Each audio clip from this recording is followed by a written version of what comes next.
Hello student, welcome back to my channel learn with Sakshi. Student, I hope आप सभी बहुत अच्छे होंगे। तो स्टूडेंट, आज हम कंटिन्यू करेंगे एक्सरसाइज 5.2। चैप्टर का नाम है अर्थमेटिक प्रोग्रेशन, जिसको हम एपी भी बोलते हैं। तो हम इसके ऑलरेडी क्वेश्चन नंबर 4 तक कंप्लीट कर चुके हैं प्रीवियस वीडियो में। अगर आपने वो वीडियो नहीं देखा तो एक बार जाके वो वीडियो भी देख सकते हैं चैनल पे। तो करते हैं इसका नेक्स्ट क्वेश्चन। बहुत ही प्यारा सा क्वेश्चन है हमारे पास।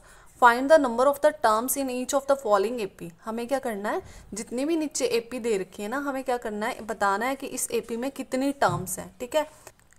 सो स्टूडेंट, यहाँ पे फर्स्ट पार्ट में चेक करो हमारे पास एपी क्या दे रखी है। एपी दे रखी है 7, 13, 19, कॉमा अप टू सोन 205। ये 205 जो है वो ये लास्ट टर्म है एपी की। तो यहाँ पे हमारे पास लास्ट टर्म को क्या बोलते हैं, हम ए एन से डिनोट करते हैं या फिर बोलते हैं nth term of this AP. तो स्टूडेंट, जैसे ये हमारी टर्म है 7, ये कैसी है, हमारी फर्स्ट नंबर पे है तो हम इसको A1 से डिनोट करते हैं। फिर ये दूसरी टर्म है तो इसको A2 से डिनोट करते हैं। ये थर्ड नंबर पे है तो हम इसको A3 से डिनोट करते हैं। सेम इसी तरह से बताना है हमें कि ये जो 205 है ना लास्ट टर्म, ये किस नंबर पे है। ठीक है, ये किस नंबर पे है, ये हमारा क्वेश्चन है। ठीक है, तो इसका मतलब हमें ये बताना है कि n कितना है, कौन से नंबर पे है ये टर्म। तो आई होप आपको ये क्वेश्चन क्लियर हो गया कि क्वेश्चन क्या है यहाँ पे। तो करते हैं इसका सोल्यूशन। बहुत ही इजी इसका सोल्यूशन है स्टूडेंट।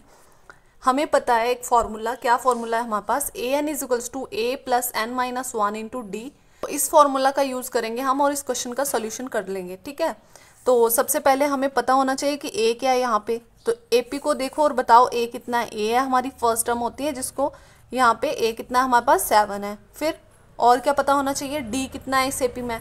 नहीं पता है तो कॉमन डिफरेंस फाइंड कर लेते हैं। डी कैसे फाइंड करते हैं हम, सेकेंड टर्म में से पहले वाली टर्म माइनस कर देंगे तो यहाँ पे आ जाएगा A2 माइनस A1, वो आ जाएगा हमारे पास D।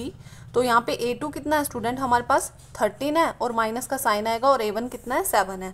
13 में से 7 जाएगा तो हमारे पास कितना आ जाएगा स्टूडेंट, हमारे पास 6 आ जाएगा। तो यहाँ पे आ जाएगा सो D इज इक्वल्स टू 6। ठीक है, अब D भी फाइंड कर लिया हमने।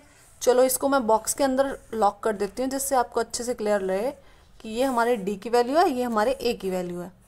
और स्टूडेंट, हमें फाइंड क्या करना है वो मैं बता चुकी हूँ, हमें n फाइंड करना है। और हमारे पास an कितना है, nth term of this AP क्या है, 205 है। इसको भी मैंने बॉक्स के अंदर डाल दूंगी। ठीक है, अब कुछ नहीं करना, हमें फॉर्मूला लगाना है और उसको सॉल्व कर लेंगे। फॉर्मूला क्या है हमारे पास, यहाँ पे आ जाएगा an is equals to A plus N minus 1 into D. बहुत ईजी फॉर्मूला। an कितना है, last term of this AP क्या है 205, इज इक्वल्स टू ए कितना है हमारा 7 है, प्लस का साइन आएगा n माइनस 1। n तो हमें फाइंड करना है स्टूडेंट। सो d कितना है हमारा, d है हमारे पास 6 आ गया, तो यहाँ पे हम लिख देंगे 6। अब स्टूडेंट, मुझे तो किसकी वैल्यू चाहिए, n की वैल्यू चाहिए है ना। तो ये जो 7 है ना, यहाँ पे प्लस का है तो दूसरी साइड जाएगा तो माइनस का हो जाएगा। तो यहाँ पे आ जाएगा 205 माइनस 7 इज इक्वल्स टू, यहाँ पे क्या बचा, n minus 1 as it is और 6। ठीक है, अब यहाँ पे 205 में से 7 चला जाएगा तो हमारे पास आ जाएगा 198। सब्ट्रैक्ट करेंगे तो 198 आ गया। फिर n minus 1 as it is और 6 भी एज इट इज। अब स्टूडेंट, हमें क्या निकालना है, n। 6 यहाँ पे मल्टीप्लाई में, दूसरी साइड जाएगा तो डिवाइड में। यहाँ पे आ जाएगा 198, डिवाइड में चला गया 6 तो यहाँ पे रह गया n माइनस 1। इतना सा क्लियर हो गया। अब यहाँ पे देखो 6 1 ज़ा 6, 6 3 ज़ा 18, 1 कैरी बन गया, फिर से 18 बन गया, 6 3 ज़ा 18, पूरा 33 से डिवाइड हो गया। तो यहाँ पे आ जाएगा 33 is equals to n minus 1 रह गया। n की वैल्यू फाइंड करनी है, यहाँ पे माइनस का 1 है, दूसरी साइड जाएगा तो प्लस का 1 हो जाएगा, plus 1 is equals to n हो जाएगा यहाँ पे। ठीक है, अब यहाँ पे 33 प्लस 1 कितना होता है student, 34 is equals to n। So student, ये जो हमारा 205 है वो कौन से नंबर पे है, 34th नंबर पे है। ठीक है, इस एपी में कितनी टर्म्स होंगी, लास्ट टर्म 34 नंबर पे है तो हमारे पास 34 टर्म होगी इस एपी में। यहाँ पे लिख देती हूँ, so number of terms in this AP, इस एपी में नंबर ऑफ टर्म्स कितनी होंगी हमारे पास, 34 होंगी। ठीक है, तो ये हमारा आंसर है। सेम इसी तरह से इसका नेक्स्ट पार्ट करेंगे, बहुत ईजी है। अगर अच्छे से आपको क्लियर हो रहा है, समझ आ रहा है स्टूडेंट, तो चैनल को सब्सक्राइब कर लें प्लीज़। तो करते हैं इसका नेक्स्ट पार्ट।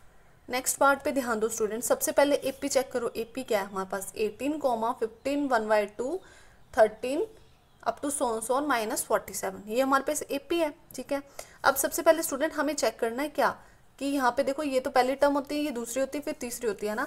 फिर ये कौन सी टर्म होगी, हमें ये बताना है। हमें बताना है कि इस एपी में कितनी नंबर ऑफ टर्म्स है। तो अगर मैं ये फाइंड कर लूँ कि ये जो लास्ट टर्म है वो कौन से नंबर पे है, तो हमें पता चल जाएगा इस एपी में कितनी टर्म्स है। ठीक है, तो हमें यहाँ पे निकालना है एन, ये कौन से नंबर पे है टर्म। ठीक है, इतना सा क्लियर हो गया, क्वेश्चन क्लियर है। तो करते हैं इसको सॉल्व। तो सबसे पहले इस एपी को देख के बताओ फर्स्ट टर्म क्या है हमारी। फर्स्ट टर्म है हमारी 18। पहली टर्म क्या है इस एपी की, 18। पहली टर्म को A1 से डिनोट करते हैं, सेकंड को A2 से डिनोट करते हैं। अब यहाँ पे देखो फिर लास्ट टर्म क्या है इस एपी की, उसको हम AN से डिनोट करेंगे, माइनस का 47। फिर और क्या निकालना है, n कितना है ये हमें फाइंड नहीं है, कितनी नंबर ऑफ टर्म है ये तो फाइंड करना है। और common difference d, common difference d कैसे निकालते हैं स्टूडेंट, हम कॉमन डिफरेंस d निकालते हैं हम सेकेंड टर्म में से पहली वाली टर्म माइनस कर देते हैं। सो A2 माइनस A1 हो जाएगा। A2 कितना है हमारा 15 एंड 1/2 माइनस A1। A1 कितना हमारा 18 है, तो यहाँ पे लिख लेते हैं 18। ठीक है, ये आ गया 18। अब इसको आगे सॉल्व करेंगे, इसको हम सिंपल फ्रैक्शन में ले आते हैं। तो यहाँ पे हो जाएगा 15 2 30 एंड 30 + 1 कितना हो गया 31/2 एंड माइनस 18। जिसके नीचे कुछ नहीं होता उसके नीचे 1 होता है। अब हमें यहाँ पे एलसीएम लेने में इजी हो जाएगा। सो एलसीएम कितना आ जाएगा स्टूडेंट, हमारे पास 2 आ जाएगा।